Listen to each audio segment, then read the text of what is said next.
I feel hopeless. In 2015, at the height of the refugee crisis, people just want to get through, so they're pushing a lot. we traveled alongside hundreds of thousands of asylum seekers who poured into Europe seeking refuge. Hundreds of people are still lined up here, and they thought that the border here with Germany was going to open. Over 1 million people entered Europe in 1 year. Most were fleeing war and conflict, many risking their lives by taking dangerous journeys across the Aegean Sea. Europe's borders have closed, and a deal struck between the EU and Turkey last year has slowed the flow of people crossing the sea to a trickle. Refugees in Greece are now trapped here, waiting desperately for asylum. A few stuck in Greek camps have grown so hopeless, they've taken their own lives. We witnessed the limbo of refugees stuck on Lesbos and joined the Greeks still compelled to help them. Now things are relatively calm. At the moment, we don't know what had happened.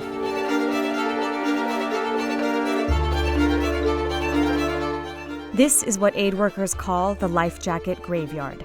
Thousands upon thousands of discarded life jackets, rafts, and clothing that refugees left behind, a stark reminder of the magnitude of the crisis. At the highest point over there, it looks like it's at least 12 feet tall. And, here's an example of one that's meant for a small child or a baby, but it actually says not for use in boating. So this isn't even meant to be used for someone in a situation like a refugee fleeing on a boat. That's pretty consistent with some of the reporting that we've done on life jackets that were actually made out of straw and caused a lot of people to drown. So it's insane being here and thinking that every single one of these articles of life jackets or the rafts are associated with so many refugee stories.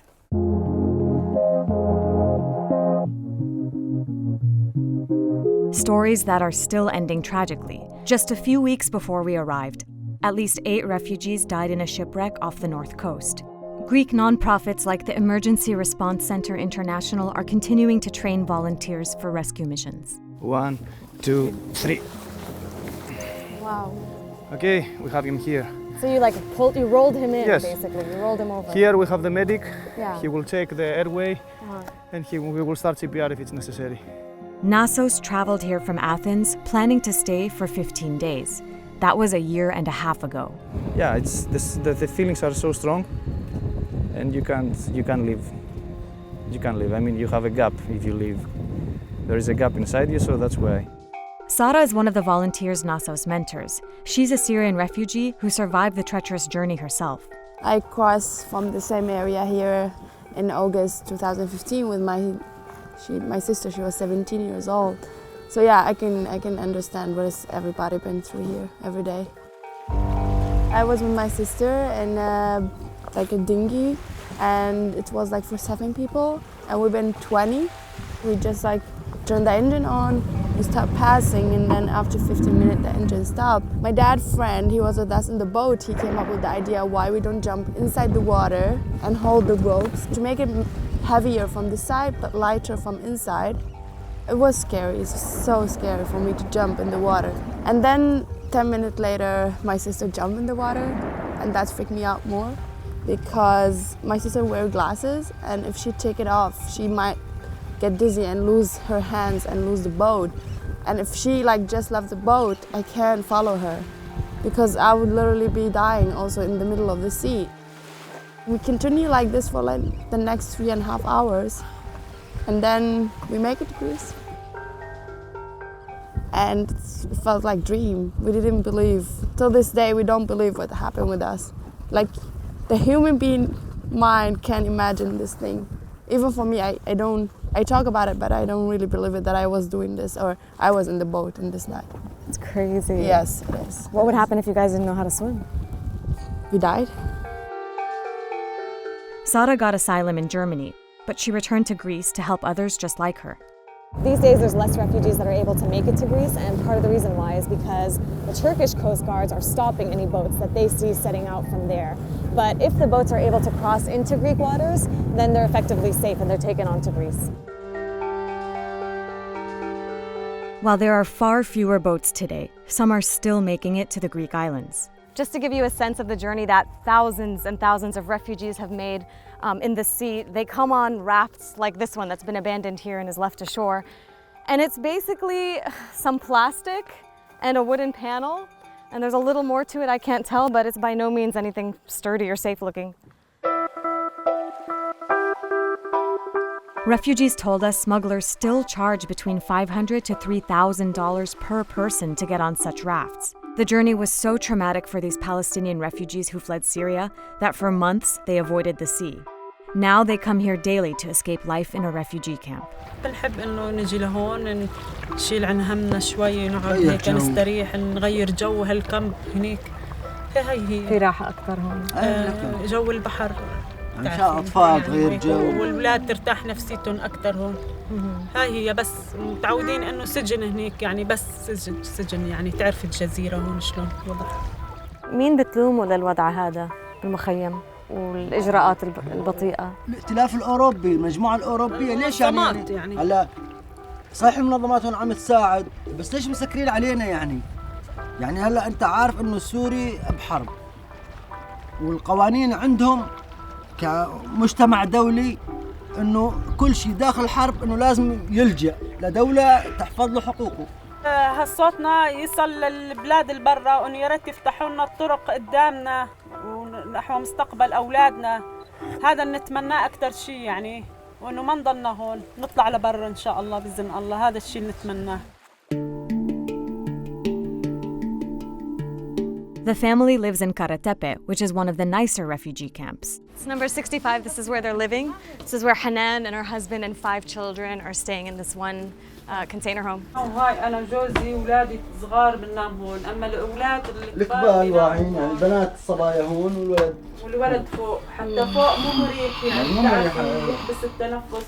بنسكر على حالنا الغرفة هون وما في غير منفذ ما فيها منفذ إلا شباك. حتى ما فينا إنه نأمن نضل الباب مفتوح.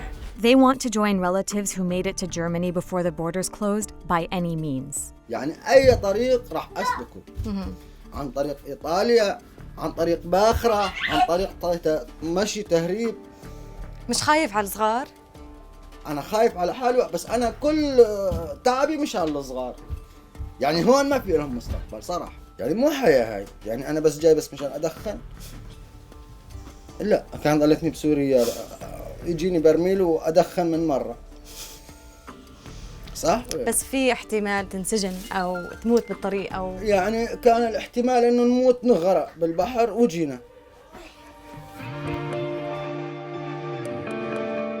My people are going to live from over here and take houses, jobs, normal lives. The children's at the school outside, job, dignity. That I want. I don't like to keep my people over here like a hostage. Stavros Miroyanis manages the Karatepe camp for the municipality of Lesbos.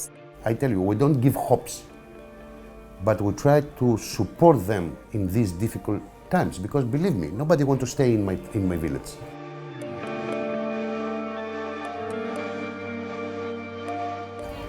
So these guys found a snake in between these container homes right here. Everybody freaked out. They started beating it to kill it. We saw them pounding it right now and he's carrying it over there. It looks like it's mostly dead. This all happened next to the home of Miriam and Abid, who are Syrian refugees. والله نحن جايين رادين مصاري ولا رادين أكل ولا رادين شرب بس رادين جينا اللوذ هونيان من الحرب. رادين اللوذ من الحرب بس. صار سنتين طلع من البيت. جتنا أول شيء كان عندنا النظام وبعدين جتنا داعش طلعتنا. وطلعنا وجينا لتركيا. تركيا ما قعدنا يعني 15 يوم وجينا لهون. صارنا اليوم 10 أشهر. هون بكاراتيبي؟ إيه. 10 أشهر. 10 وجا قدمنا اللجوء وجانا رفض.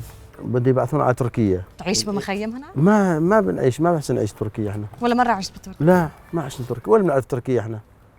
تركيا العدو الرئيسي لسوريا كانت تركيا وعم يقتلون السوريين هسه، شلون بنرجع تركيا احنا؟ Under the EU-Turkey deal reached March 2016, refugees like Abid are told to apply for asylum in Turkey instead of Greece. We questioned the European Asylum Support Office, which was brought in by the EU to implement the deal.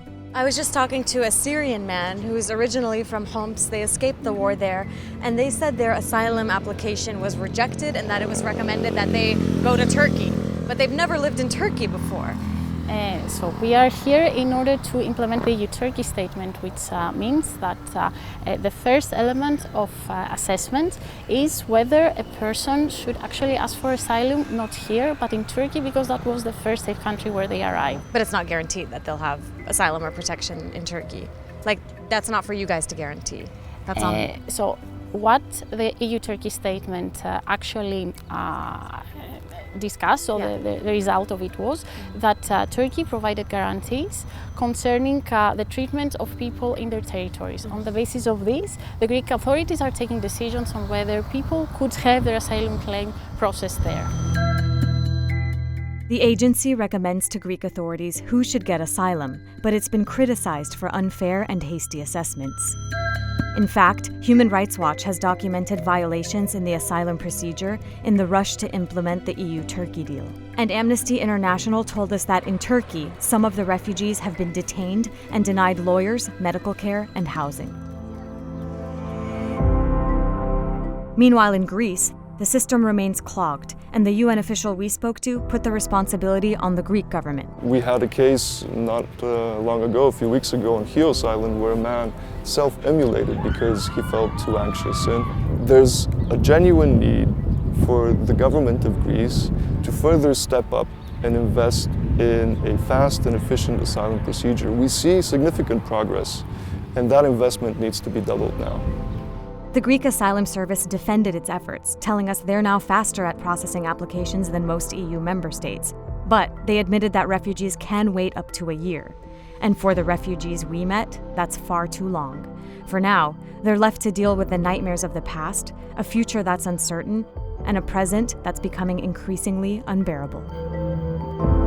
Hey guys, it's Dena. So this is what life looks like now for refugees trapped on the Greek island of Lesbos. Next up, we're going to go to Germany, where we'll catch up with refugees who made it there and see how their life is.